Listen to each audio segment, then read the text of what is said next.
Hello and welcome back to Mindspans. I'm Craig and I want to thank you so much for taking some time today to join me. I am starting a whole new series and it's a really fun topic on dreams. And I remember my first lucid dream, which was actually what launched my interest in really studying dreams, was probably when I was around 11 and a half, 12 years old-ish. And I was in a basement and I was being sort of interrogated. Like it was like a spy thing. It wasn't like so dangerous, but it was sort of dangerous feeling. And at some point I sort of realized that I'm dreaming. I looked around and things just didn't seem right, and it occurred to me that I was dreaming. And then as I became lucid, meaning my consciousness was awake, even though I was in the dream, I was able to sort of change the situation, and all of a sudden it became a party and balloons were falling down from the sky, and it was absolutely the most mind-blowing thing that I'd ever experienced. And I didn't think too much about it, but I did get more interested in my dreams since then. And then in college, I took a course on dreams, a very deep course on dream analysis, and that's when I first started using dream journals and learning how to remember my dreams, and just the fact that I could teach myself to remember more dreams, and when you write them down, you remember them. And as you did that, you also were able to train yourself to become lucid more regularly and find ways to create lucidity in your dreams. And so I've continued that practice, and certainly as I've gone through my meditation practice, and that's become more advanced, those two parts of the world have sort of come together. And I asked the question, which is, one, I don't think anybody knows why we dream. I mean, certainly people say, well, we go through all this stuff during the day, and it's a way of sorting through different information and then storing it. And maybe it's a way of playing out different scenarios. I don't know. I have no idea. But the ability to be lucid in a dream and to actually get better at being lucid in a dream is a skill. I mean, we obviously all have this skill. Everyone who's ever tried it is capable of going through this process and doing it. And it goes back to dream yoga thousands of years ago, as part of the Vedic texts, teaching the same techniques or similar techniques on how to move from a conscious, deep meditative state, maintaining your conscious mind, and moving into a dream state, and sort of tricking your body into thinking that it's going to sleep.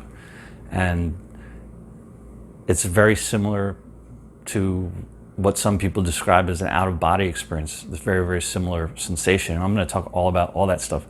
But first, let's take a little stretch. Hands up all the way to the sky. Deep breath in through your nose. Relax your shoulders. Relax your jaw. And we are good to go. So I'm going to sort of lay out some of the things we're going to talk about. So one, I certainly want to talk about dream journaling. We're going to definitely talk about the best way to start a dream practice. We're going to talk about different things we can do to learn and study our dreams. We're going to talk about lucid dreaming a lot. We're going to talk about wake-induced lucid dreaming, which is super cool. And through all these things, the point is that we spend 8 hours to 10 hours in bed. We all dream. We all go through this REM state. It's very critical. Study after study says that process is very, very important to our mental health. And so getting a deep sleep and getting good dream sleep is really important to our health. And also, we can learn a lot in our dreams. Not only can we have a lot of fun, but you really have the ability to go in, and particularly when you get more lucid in the dream, to then ask questions, to face fears, to learn from the other guides that are there that could be part of you and could be something else. You know, it could be trans-dimensional, or it could just be different parts of you that are out there with this incredible vast knowledge. Because don't forget, we only absorb a very small amount of the information that we're collecting all day just to allow us to function. So I think you're going to find this really fascinating. And since it does take time to develop some of these patterns for lucidity, to get more lucid, I'm going to tell you them right now, so this way you don't have to wait for the episode 3 or 4. So this way, while we're going through that process, you're practicing these techniques, which are going to help you to become lucid in a dream. And they're basically called reality checks. So there are certain things that happen in dreams. As an example, if you press very slowly against the wall in a dream and you stare at your hand while you're doing that, your hand will start to slowly melt into the wall and sort of go through the wall in most cases. And if you stare at your hands and push them together and really focus, and initially you won't, but after a while they'll start to push through each other. If you walk backwards through a wall, you'll just walk through the wall. So if you're not looking at it and you walk backwards, you'll pass through the wall backwards. And there's a ton of these, and you can look at them online. I'll give you a bunch of links and things. But clocks are really good, digital, any clock. If you look at a clock really fast, turn around, look at a clock again. In a dream, it changes. So there's a bunch of things like that. And so what I want you to do is start to practice some of these things in your waking life. And when you practice them in your waking life, you're going to start doing them in your dream life. And as a result of that engagement, you will be able to determine whether or not you're dreaming or not dreaming. And so, very simply, however often you want to do it, the more the better, but it's just, stare at your hands and push them together very slowly, and breathe, and really look at them and push them slower and slower for like a minute. And in a dream, they'll start to mush through each other. You could do it also, like if you're stretching, like if you don't want people to think you're crazy doing weird shit, push your hand against the wall while you're stretching, and use that as a moment to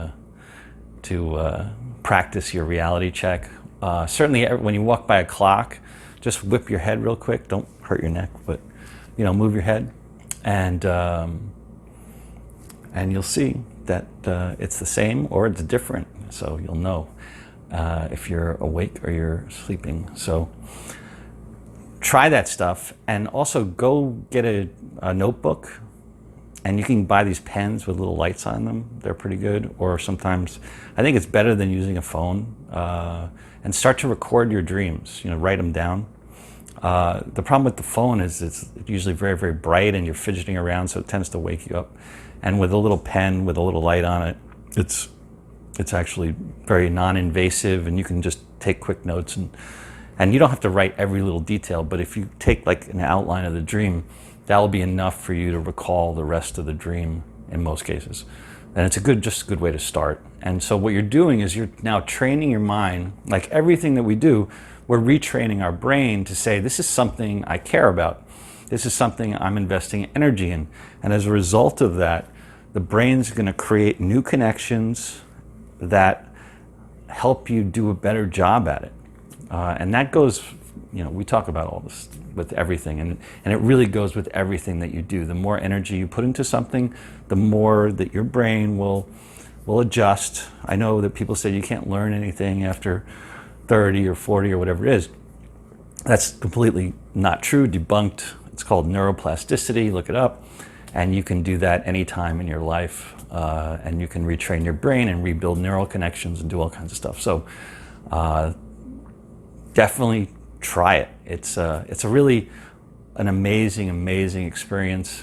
And maybe my next episode I'll tell you about my first wake-induced lucid experience or out-of-body experience, which were very similar, and walk you through sort of an overview of that process, and then we'll go back and go through the basics a little more. So I wish you an absolutely amazing day. It's sort of fun I'm actually taping in my apartment in New York for the first time, so hopefully this is all working out and there's not too much background noises. And please subscribe to the channel, share it with your friends, like it, and I'll see you real soon. Be patient with your practice, be patient with yourself and to all the people around you, and have an amazing day. And thank you again.